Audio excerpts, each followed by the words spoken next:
Clodoaldo Gazeta completa hoje 100 dias à frente da Prefeitura de Bauru. E nós vamos saber se foram cumpridos os principais compromissos de campanha para esse período. Subprefeituras. Descentralizar o governo era uma das metas, mas a população ainda não sentiu a diferença nos bairros. Na entrevista do dia, a Gazeta comenta esse e outros projetos que deveriam destravar a cidade. 50 anos da Faculdade de Engenharia da Unesp em Bauru. E o Unesp Notícias traz nesta semana uma série para marcar essa história de excelência na formação de profissionais. Já está no ar o Unesp Notícias desta segunda-feira, 10 de abril.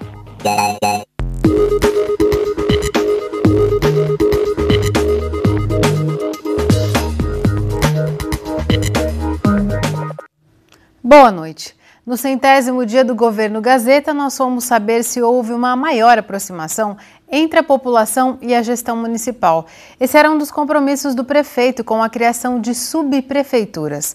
O projeto ainda não foi enviado para a Câmara e, na prática, moradores de bairros continuam com as mesmas demandas.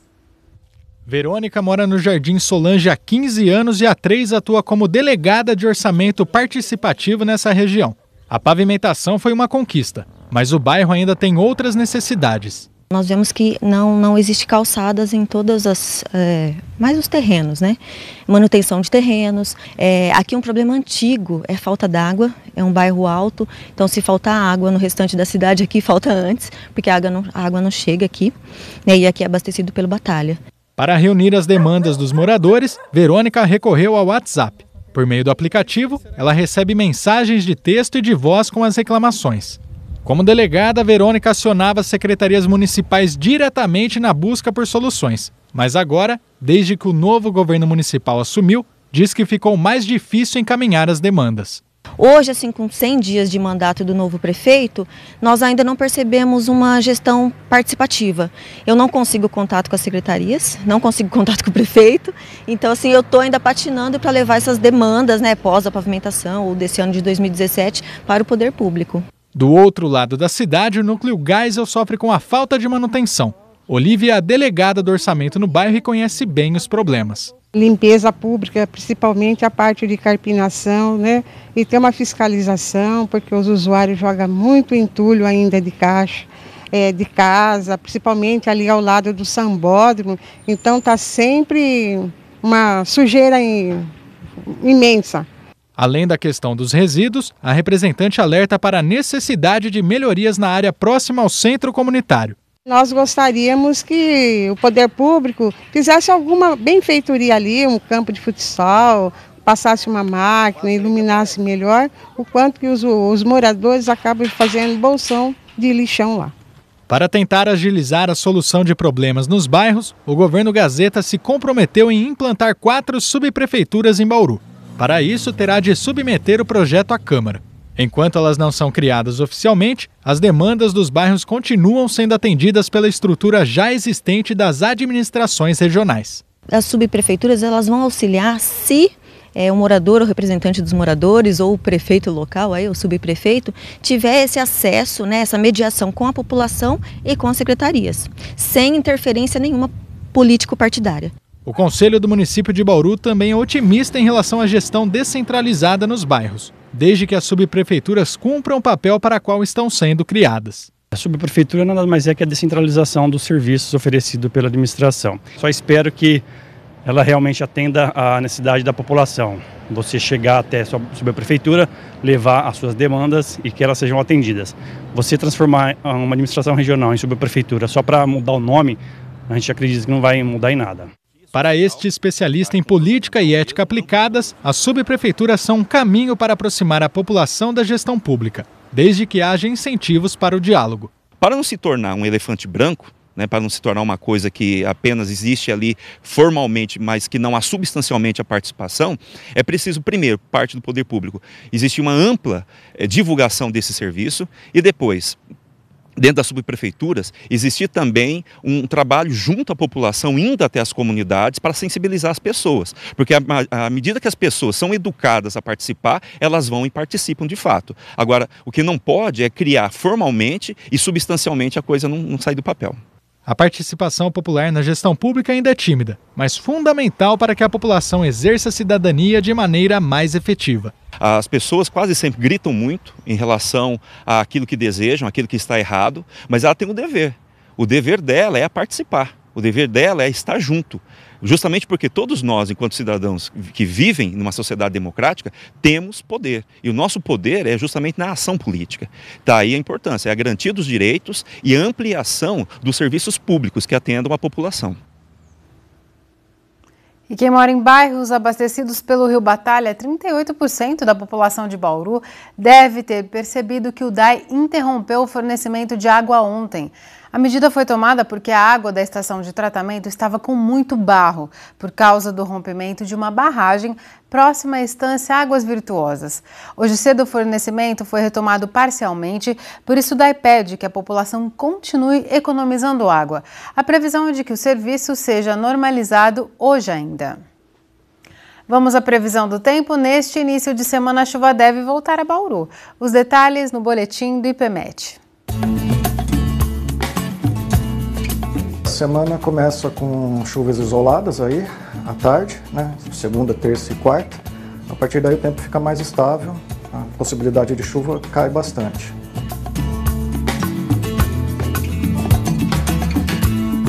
Começa com calor aí, né? Máxima de 32, mínima de 21 graus no início da manhã. Pode cair a 28 graus na quarta-feira. A partir daí já começa a subir de novo.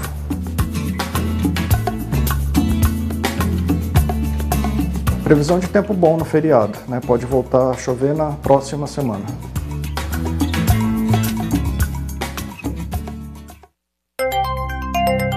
Nesta terça são previstas chuvas em todo o estado a qualquer hora do dia. Bauru também deve voltar a ter chuva amanhã. Agora a umidade do ar é de 57%. Hoje os termômetros foram dos 19 aos 31 graus. É a mesma variação prevista para amanhã. Depois do intervalo, o prefeito Clodoaldo Gazeta comenta se os principais compromissos de campanha foram cumpridos ou não e por que nesse início de mandato. Voltamos num instante só. O prefeito Clodoaldo Gazeta conversou com nossa equipe sobre os compromissos de campanha assumidos para esses 100 primeiros dias. Questionamos sobre a questão das subprefeituras e, para ele, elas já funcionam de maneira próxima ao esperado. Durante a campanha eleitoral, Clodoaldo Gazeta anunciou medidas que seriam implementadas nos 100 primeiros dias de governo, com o objetivo de destravar a cidade. Prefeito, nós vimos na reportagem a expectativa da população com relação à criação das subprefeituras para que a gestão municipal fique mais próxima dos bairros. Essa foi uma das propostas colocadas, anunciadas durante sua campanha eleitoral e que ainda não foram concretizadas, inclusive, dentro desses 100 dias. Tem uma previsão de quando isso vai ser colocado em prática e como que vocês esperam tornar a prefeitura mais próxima dos moradores nos bairros? Essa ação ela já foi colocada em prática. Apesar do nome ainda não ter mudado, ainda continua como regional administrativa, mas essa ação na prática já foi alterada. Nós já temos várias equipes funcionando nas regionais administrativas. Do ponto de vista legal, ela só vai ser concluída a partir do momento que a gente encaminhar para a Câmara Municipal o novo organograma, que deve ser feito agora essa semana, com a nova estrutura da Prefeitura. E aí as regionais administrativas passam a ser, de fato, subprefeituras, Com isso, a gente pretende fazer com que cada região da cidade possa ter um olhar mais refinado para os seus problemas específicos, seja na questão da limpeza de rua, de bueiro, de melhoria da situação das praças, capinação, poda de árvore, ou seja também na questão de discussão de políticas públicas, porque são nas regionais administrativas, as subprefeituras, depois do organograma aprovado, é que serão debatidos os novos, o orçamento do município, Vou dar um exemplo de como isso vai funcionar na prática. Para esse ano, nós vamos destinar para esse orçamento participativo R$2 milhões em investimentos. Vão ser as pessoas dos bairros que vão definir aonde vão ser usados esses R$2 milhões. Sobre a questão da atualização desse novo organograma, o senhor comentou que o texto deve passar pela Câmara já nos próximos dias. Com a aprovação dessa matéria, quais são as principais mudanças que vão ser sentidas de imediato? Olha, as principais mudanças são de cunho administrativo, né? Você tem aí fusão de secretarias, você tem divisão de serviços entre secretarias. Vou dar um exemplo prático: a Secretaria de Obras deve assumir uma parte do que é da Secretaria de Planejamento hoje, principalmente em termos de elaboração de projetos, né? Vai ficar tudo para a Secretaria de Obras. Você tem uma secretaria, por exemplo, do meio ambiente, com ações mais inovadoras para a cidade. Você tem a criação da Secretaria de Governo, né, que vai fazer a gestão de todas as subprefeituras do município, que é uma estrutura que não existe na prefeitura. E mais do que isso, nós estamos enxugando grande parte dos cargos comissionados de livre nomeação, valorizando inclusive funcionários públicos para ocupar esses cargos que hoje, grande parte deles vinham de pessoas de fora da prefeitura, né? E nós vamos fazer uma inversão. A maior parte dos cargos comissionados da prefeitura serão feitos por indicação de funcionários públicos de carreira. Prefeito, na semana passada foi anunciado que uma grande montadora procurou a prefeitura para instalar uma unidade na cidade e, em paralelo, foi encaminhado um projeto de lei à Câmara que dá mais dinamismo na concessão de áreas nos distritos industriais. E pensando, além dessas duas ações, que outras iniciativas a prefeitura tem tomado ou deve tomar para incentivar a geração de emprego? Bom, nós já fizemos grande parte do destravamento da cidade que a gente havia pactuado no plano de governo.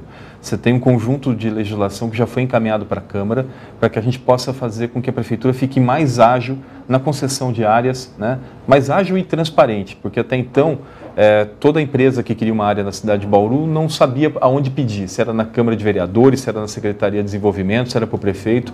Hoje você tem uma regra que foi pactuada junto com o Ministério Público para que você possa ter uma transparência nessa destinação de áreas públicas. E mais do que isso, nós temos aí o Código de Obras, Plano Diretor da cidade, você tem alguns instrumentos do Estatuto da cidade que estão sendo regulamentados, posso falar do IPTU progressivo, e várias outras ações que estão melhorando esse ambiente de negócios da cidade e destravando também o município para que a gente possa trazer novos investimentos. Essa montadora de veículos é uma sondagem, mas que tem uma sondagem muito positiva, eles têm muito interesse de se instalar em Bauru por conta da logística da cidade e a Secretaria de Desenvolvimento está acompanhando isso muito de perto para que a empresa possa ter todo o acolhimento necessário para se instalar na cidade de Bauru e a previsão de geração de emprego é na ordem de 500 empregos diretos.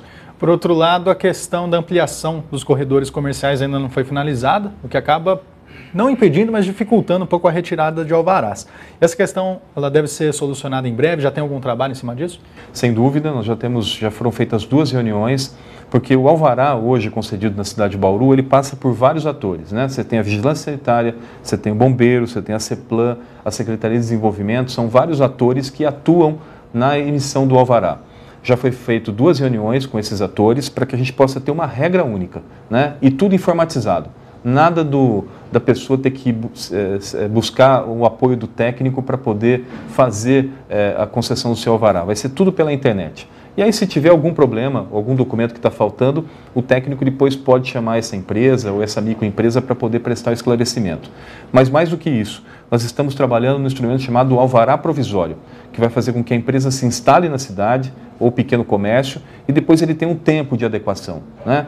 Para melhoria do seu imóvel, para adequação da questão do corpo de bombeiros, para vigilância sanitária.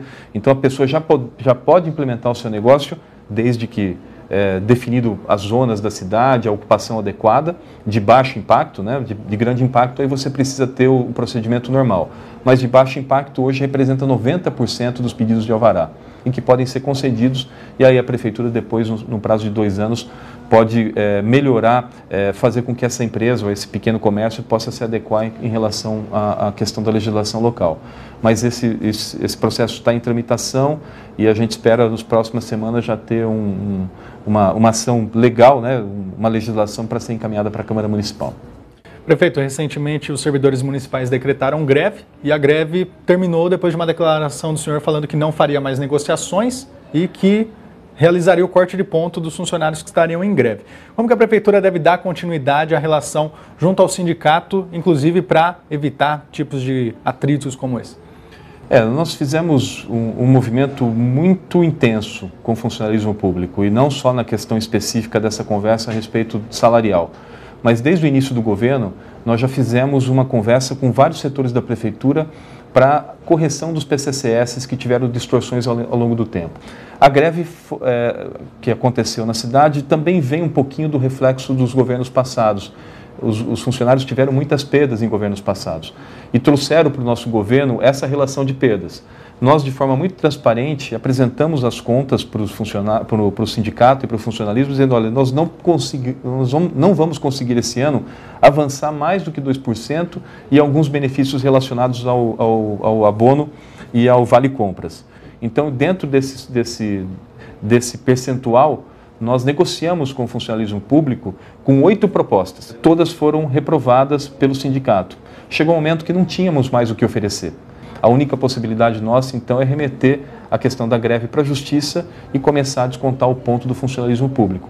Foi aí que nós tivemos o reconhecimento do sindicato de que realmente a greve já não era mais necessária, porque toda a forma de negociação que a Prefeitura vinha implementando era uma forma adequada, transparente, correta, e agora daqui para frente é esse tipo de relação que a gente deve manter, para que os próximos anos nós possamos repor a inflação do período e ao mesmo tempo trazer alguns indicadores para melhorar as perdas que eles tiveram em governos passados. Gazeta, um dos seus primeiros anúncios já como prefeito foi a criação de um novo centro de referência em saúde, em parceria com a Uninove, faculdade que deve ser a mantenedora do curso de medicina, inclusive uma parceria que faria com que a faculdade arcasse com parte ou com todos os custos da construção dessa obra, desse novo centro. Teve algum avanço no diálogo com a Uninove e a expectativa de manter, ou melhor, de iniciar a construção dessas obras neste ano se mantém? Desde o primeiro dia de mandato, nós já reservamos no orçamento da cidade, do município, os 12 milhões necessários para a construção da obra. Esse já está pactuado com a Secretaria de Finanças e a Secretaria de Saúde. A Uninove era um parceiro a mais que nós traríamos para esse processo todo. Existe uma conversa avançada com a Uninove, a faculdade vai se instalar em Bauru, mas nós não dependemos da Uninove para a construção do Centro de Referência e Urgência. Tá? Ele vai ser feito independente disso. Ele começa as obras ainda esse ano, né? A gente já está com o projeto técnico elaborado, ele deve entrar em processo de licitação a partir do mês de agosto, para que nós possamos iniciar a obra. Mais do que isso, uma parte da obra já está em processo de execução, que é o centro diagnóstico, que está sendo construído atrás do pronto-socorro central. Esse é um projeto do governo passado, que nós licitamos esse ano e demos a ordem de serviço para iniciar a obra. Do ponto de vista da Prefeitura, e vou falar isso como prefeito, o nosso pronto-socorro central hoje da cidade de Bauru é uma vergonha para a população. Ele precisa ser melhorado, é uma estrutura obsoleta, arcaica, equipamentos ultrapassados no tempo, e isso é uma demanda que a cidade de Bauru precisa resolver definitivamente para que a gente tenha ali um centro de referência que possa dar um atendimento digno para a população. Gazeta, muito obrigado pela sua participação no Unesp Notícias. Eu que agradeço mais uma vez. Obrigado. No próximo bloco, damos início às comemorações dos 50 anos da Faculdade de Engenharia da Unesp em Bauru. Você vai saber por que fazer um dos cursos da FEB é motivo de orgulho para os estudantes. Voltamos já já. Voltamos com um recado para os vestibulandos. Abriram hoje e vão até o dia 28 as inscrições para o vestibular de meio de ano da Unesp. São 360 vagas em 9 cursos, todos na área de engenharia. A taxa de inscrição é de R$ 170 e mais informações você encontra no site da Vunesp. Nesta semana, a Faculdade de Engenharia da Unesp em Bauru completa 50 anos. E o Unesp Notícias exibe uma série de reportagens que lembram momentos importantes dessa trajetória. Hoje, a FEB reúne 4 cursos de graduação, 4 de mestrado e doutorado, além de 11 especializações. Só na graduação são cerca de 1.300 alunos que vêm em busca de uma formação de excelência.